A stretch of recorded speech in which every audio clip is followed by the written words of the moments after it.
Redundancy, basically. When COVID hit in 2020, ProDrive, well, we were all furloughed, and the director, we would have a Teams meeting, like a Zoom meeting type thing, every couple of weeks. And one week the director was saying, right, our number one priority is to keep everybody in a job.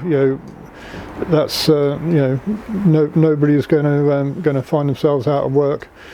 2 weeks later, we're starting redundancies. You'll be called in for a meeting to basically give reasons why you think you shouldn't be given the chop.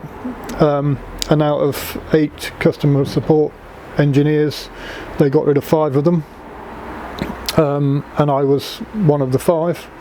Having not done uni, I was, to be fair, probably less qualified than the other guys, as far as, a lot of them were doing coding and software development and stuff like that. There were lots of technical knowledge there, put it that way, and engine building and development knowledge and stuff like that, whereas I was just Mr. GT4 experience. So I kind of knew the writing was on the wall. So a friend of mine said, well, you've got a garage full of tools there, can you do up my wife's car? We'll pay you to do this, that and the other to it, make it look a bit nicer, and fix it all up a bit, because she was a bit embarrassed about it. And when I'd done that, he said, well, why don't you just do this for a living, from here? So I was like, well, why not?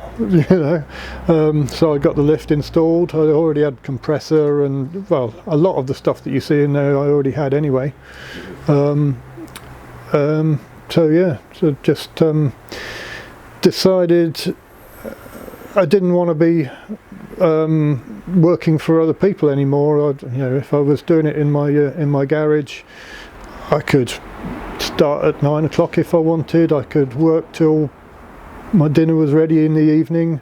If I wanted to sit with my feet up in the living room and watch Bargain Hunt on lunch times, then I can do that. And and I could make sure that on a Friday I was cracking open a beer at 3 o'clock.